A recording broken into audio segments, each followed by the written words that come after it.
It's kind of the Mensah situation. It also the Mensah situation. Miami. And, will Miami be back? Well, they've got pieces all over the place. They've got a loaded talent for Miami, but they're waiting on a quarterback. Who the hell is going to be the quarterback for the Hurricanes next year? They do not know. This is where we come in and we talk about Darian Mensah. Because Mensah waited till the last day of the portal, and he's like, I want to enter the portal. It was like the 10th hour, of the last day, and he is like, you know what, I'm jumping in. And you know what? If he wasn't the starting quarterback, I don't think Duke would make a big deal about this. No, they wouldn't give a shit. Okay, but he's the starting quarterback, so they're making a big deal about this on a 2-year contract. And this is where the legality of all this stuff is going to play into it, Trev. Yep. Is people are like, well, why care? Why do you care what some kid's doing? Well, he's not a fucking kid. These are young men. Okay, they're adults. They're making adult decisions with adult money. We have to stop pampering these people. We've got to. He's already making, I think, $4 million a year per his contract.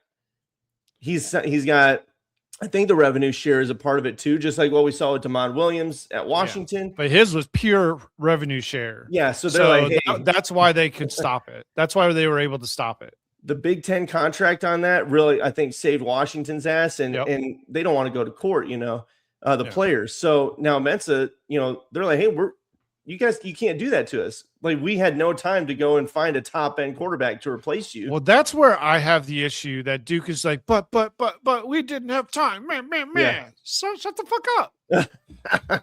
Deal with it. You're a fucking big time program. You'll be fine. They'll find a way. You'll find a way. But here's the thing. It's like, I understand it sucks for Duke, the program, but you come out of this looking like a whiny bitch. Because Mensah's not saying anything. He's just keeping his mouth shut and let things play out the way they're going to play out. Yeah. And he's just kind of holding serve. But Duke comes out of this looking really bad, in my opinion. Like, don't get me wrong, Mensah looks bad too. Yeah. But I think Duke looks worse because, look, you did the contract, fantastic. There's really no writing in the contract that holds him to it legally, because they aren't labeling him an employee. Well, yeah. So legally, they got no leg to stand on. And this is where, like, I disagree that Duke looks bad, because to me, they've got to protect themselves financially too. Yeah. And they need at least to be recuperated something, like what we saw with Sorsby. And damn well, if they would have if they go to Miami behind closed doors, be like, hey, buy him out. Yeah. Buy out the rest of it and give us the $4 million that he would do next year. So that whole thing, it's just a mess. And this is one of the problems with the portal and, tampering and all this shit. And we'll talk about, that later with regards to Dabo. But it's just one of those things. I don't mind Duke going out and saying, hey, fuck you. No, I'm going to sue you because you left in the 11th hour and we have nobody to go get. And you're also taking our money. I need to at least be reimbursed.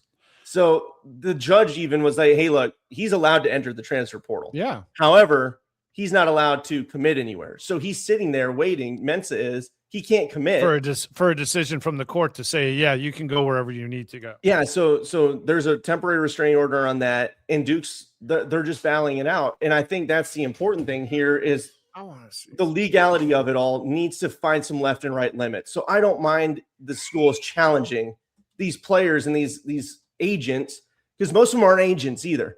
They're like your peewee coach that you've known for 20 years. And you're like, okay, yeah, you can rep me. The guys that are just out there trying to hump money. So I think it's fine to get some left and right limits here in the legal channels. Yeah. And that's going to rein in everything. It's going to take some time. All this does. But this whole Wild West that we've seen, it'll get reined in. The more courts get involved and the more we get some limits and some better verbiage in these contracts for the players. So that's why I don't mind it. Here's my only problem with, I got to focus this on position wise. So here's my problem. So Duke says, oh, well, you have no way of getting another quarterback. That's wrong.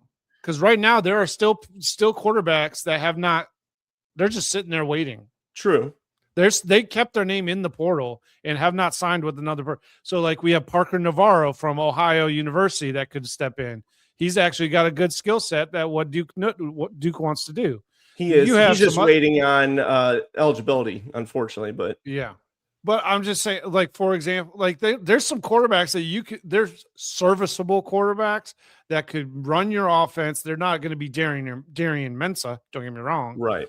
But Mensah's already out. Like, you might as well just count him out, because even if somehow, some way you keep him, it's going to be a shell of what he's not going to be wanting to be there at all. Yeah. And he's going to wait for the next transfer portal next transfer cycle to open, and he's going to be gone. That's basically what's going to happen. He's going to ask to be redshirted or something like that. I don't know. That's the toughest spot there. How do you even go back into that locker room? Exactly. I mean, that's Damon Williams. He did it. He's like, hey, I messed up, guys. I'm sorry. But there's a few of them. I'm looking at some available ones. Donovan Leary from Tulane, 6'2", 215. He's labeled as a 3-star. I don't even know this university. Western Carolina. They have a Western Carolina's quarterback. He's small, but he could do. Penn State, Beckham Kritza.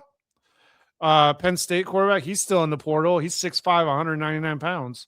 I'm just saying, like, if you have if you're confident in your coaching staff, you could maybe get a couple of these guys in and have a quarterback competition.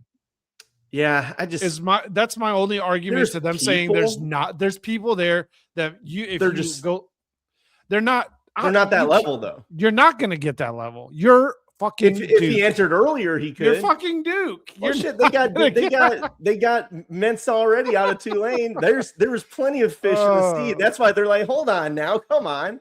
Duke is acting to replace Duke is acting like they're like legit powers, and they're not.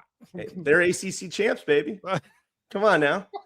Hey, look, they can go get Jake Garcia out of the fucking portal. He's been hanging around he's been in football for like 20 years. He's transferred. There you go, veteran. He's waiting on an eligibility clause too. Now, if Parker Navarro does get it, okay, go get that motherfucker, because he tears it legit. Up. He's legit good. But now I get what you're saying, but at the same time, I know it's a shitty no way around it. It's a shitty situation for everybody. Like no doubt about it.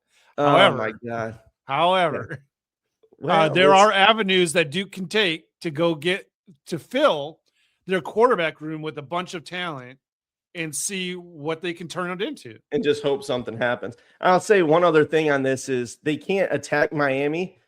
Somebody was like, well, why don't they go after, the other school? Because he's not committed there yet. There's nothing that says it's Miami that's doing it, even though we all know the crystal balls are all there from 24/7. Yeah. But it hasn't happened. So it's really, Miami could probably fix all of this by like, hey, here's $6 million for a $4 million contract. Yeah. Hey, let's settle this outside, offline. Let's make this shit go away. Yeah. But here's the buyout. Just let him transfer. Just let him do that. And here's $6 million towards your NIL that you can put towards other things. And that Miami's just like, no, you know what? Screw you. Yeah, that's probably it. They're like, fuck that shit. You guys make yourselves do whatever you want. You guys won you won the ACC. You're big dogs now, right? Big dog. Let's go. I don't know. You guys, again, let us know what you think about that whole situation. Is it worth it going after the players and or does it, who cares? Who gives a damn? It's their right to transfer. And I don't mind. I mean, legally, constitutionally, they have the right to do whatever they want. I mean, they're people. They're not just some human beings. Little special bubble that college football was in for so long. But I don't know. We'll see.